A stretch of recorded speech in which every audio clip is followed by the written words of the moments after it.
لو جربتي اللانشون البيتي مرة مش هتشتريه تاني من بره. النهاردة هنعمل مع بعض لانشون الفراخ البيتي بطريقة سهلة ومكونات بسيطة من غير مواد حافظة وكمان آمن على أطفالك. هنجيب بقى صدور الفراخ غسلينها كويس جدا ومصفيينها وما فيهاش ولا نقطة مية ومقطعينها مكعبات.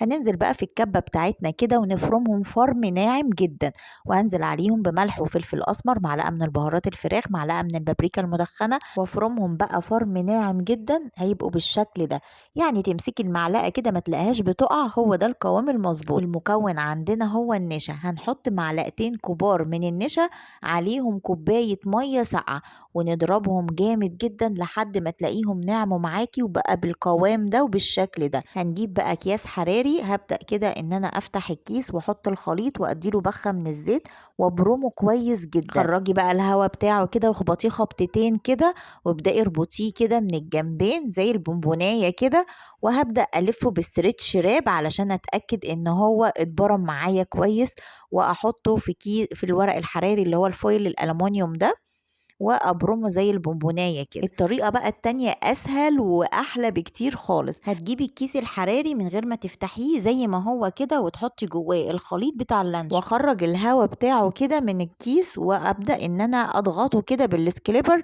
لحد ما يبقى معايا رول، وهلفه كده كويس واحطه جوه ستريتش واقفل عليه وابرمه حلو جدا، واحطه برده جوه الفويل الالومنيوم. يعني خلصي كل الكميه بالشكل ده وحطيهم في صينيه، وحطي عليهم ميه سخنه تبقى نصها وعلى نار هاديه لمده ساعه، وغطيها بقى بالغطا وقلبيهم كده من الجنب ده للجنب ده، وسيبيه يبرد بقى تماما، وفكي بقى الورق الالومنيوم وطلعي. شايفه متماسك ازاي ولونه خطير بجد تحفه. حطيهم بقى في طبق قوامه ناعم شكله تحفه جدا، وحطيه في التلاجة وتقدري تكتفي لحد كده ويبقى خلص. بس احنا هندخنه بمعلقه من بهارات المشويات ومعلقه من البابريكا المدخنه ومعلقه من الزيت، وابدأي دهني الرول بتاعك كده من كل الجوانب.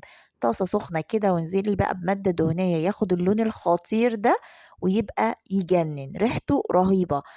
حطيه في طبق كده ولفيه بستريتش راب وسيبيه تاني يوم يسقع تماما. قطعيه بقى طرنشات كده ناعم جدا، ريحته تحفة. اعمليه سندوتشات لولادك كده في اللانش بوكس، ينفع كده فطار ينفع عشاء. جربوه، ولو عجبك الفيديو لايك وشير وسبسكرايب لقناتنا. اشوفكم في وصفات جاية كتير مع هبة ابراهيم. باي باي.